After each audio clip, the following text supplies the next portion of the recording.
Alan, to try to understand the human mind, human consciousness has been one of my life's passions. And obviously there are various views in philosophy, from pure materialism to dualism to various kinds of things beyond the physical, but not dualism. From a theistic perspective, and particularly from a Christian perspective, how do you view the human person in that the key focus is what is the nature of human mind? I think the first thing I want to say about a human person is someone, is a being of which one can use personal pronouns, right? I and you. And so I wouldn't want to start by saying that it's a body plus. I think the first thing to say is a human person is a being who can say I. Now, that raises a whole raft of questions, philosophical questions, which we could deal with. And now can I put my Christian theological hat on and say, okay, how do we think about what it is to be a person? We could start asking all the metaphysical issues. I think it's more helpful as a theologian to ask more a teleological question. Goal-oriented. That's right, goal-oriented. And now the Westminster Catechism famously described human beings as created to glorify God and enjoy God forever. Okay? And so I think what I'd first want to say is human beings are creatures, right, who are given to have this special relationship with God. Now, what is the criterion on how we conceive of that special relationship? The almost universal move is either to look at human nature in general as a resource for understanding what it is to be human, or to go back and look at Adam and Eve, particularly Adam, and say, okay, so I don't think either move is appropriate theologically. I think the critical control on how we think of what it is to be a human person has to be Jesus Christ, the true Adam, the eschatos Adam. And so, as a theologian engaging in theological anthropology, I would start there and say, well, what are the kinds of things that define the humanity of Jesus Christ? And that's not an unusual case, because that's supposed to be the incarnation of God. Do we generalize about the human person by looking at the one claimed supposed human person that was the incarnation of the creator of the universe? I mean, that seems like an odd move. Yeah, it does seem like an odd move, but I don't think it is. Remember, the incarnation isn't just God coming in a man; it's God coming as human.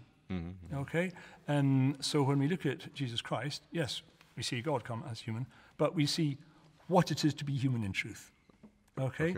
In other words, this is God. The incarnation in some sense makes it more relevant to make him the criteria for how we understand. I can see myself going with you. A little tricky, but I'll come along the path. Okay. So where does it lead me? Okay, first of all, these are straightforward theological conclusions. The purpose of humanity is to exist in communion with God and ergo with one another. So human beings, the highest form of human being is participation within the new humanity, as the New Testament would suggest, the communion of the body of Christ. So what does that tell us about human beings? Essentially, we're created for relationship. Okay, so that means that we've got to bear that in mind right from the start, and not think about the self in monadic terms, as something like self-contained, hermetically sealed. And relationships with God and with fellow human beings. With human beings, that's right. So that's number one. And then the question is, okay, how do we think about that? And given, as you know better than I do, there's just been spectacular advances in neuroscience in recent years. And we can now do brain scans, and we can tell somebody is thinking about houses or human beings. And the implication is that, I think the justified assumption is that in 300-400 years' time, we might have a capacity to do brain scans that tell us, give us even more information as to what's going on. So in other words, what that would seem to suggest, and this is in no sense, I don't think, in tension with the New Testament, is that we human beings supervene upon their physicality. Okay, that we are physical beings in the most fundamental way. And it's my view, though this is not shared by some of my colleagues in the field, it's my view that if my neurons cease to fire, there is no thinking going on. Alan Torrance is dead. Okay, so I'd be a holistic dualist who would say we can't identify thought processes with physical processes, but thought processes are unlikely to take place without physical processes. So you're using the word dualism in a very different way, because most people would come to the conclusion that you're not a dualist, yeah. because you're saying that that the brain is the entirety of the physicality. That physicality is generating the thought process, and however God works with that, and that pure physicality can have a relationship with God in some way. Great. I'm not quite saying that. Okay. I'm saying that we can't do the thinking without the physicality. Okay. I'm not saying that the physicality, as it were, in and of itself generates the thought processes. I'm saying the thought processes can't take place without that physical substrate. Okay. So that's what I mean by holistic dualist. And so, so back to the second part of what you just said, I completely agree with, that we are physical creatures created by God with an ability, by God's grace, for communion with Him. So this vision of the human person as created by God for the purposes of relationship with God and relationship with fellow humans, and with all the special characteristics of consciousness in mind, does not need another thing added to it, like an immortal soul, which is a traditional Christian view that's needed to make the process work. Not added to it.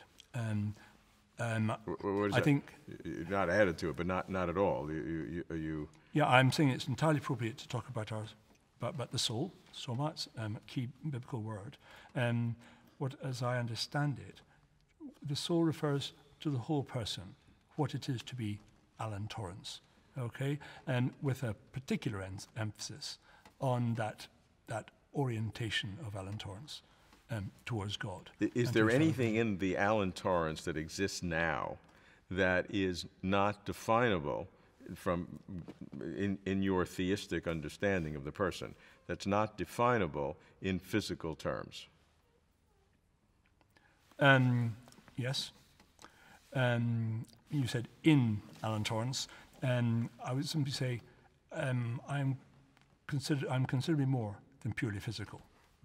There are hopefully hypothetical thought processes going on, right? Speculative thought processes going on, and I don't think that they are, and my thought processes have causal power, okay? But the thought processes themselves, okay, the abstract reasoning itself isn't a physical object in my view. But it is 100% supervened and generated by the physical object of your brain. It's it supervenes upon the physicality, the physical substrate, okay, but it's not generated by non-personal physical structures. So, for example, in other words, there can be top-down causation, all right, not all causation is, as it were, bottom-up. Okay, but when the physicality of Alan Torrance dies, is no longer here, there's no residual immortal soul that goes anyplace. But I'll leave the question of God resurrecting. That's part of the Christian tradition. But is there any residual after the body and the brain die? Okay, this is a great question, and it's a really difficult one. And it raises difficult metaphysical issues about the intermediate state, whether there can be such a thing as gappy existences. So, for example, the Lutherans believed in soul sleep. Okay, generally, most Christians, this is a big topic in North America, and believe in an intermediate state, right? And that we continue to exist in some way between our death and the resurrection at the end of time. Other people also think that there can be such things as Gappy existences. So there can be Alan Torrance, right, who dies, right, and there's nothing continuing, and is resurrected at the end time.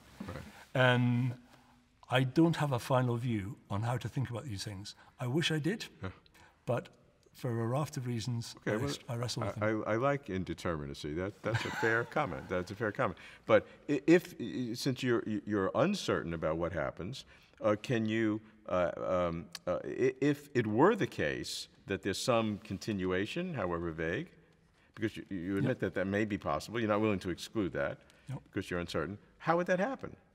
How would that happen if you don't have something in you right now that can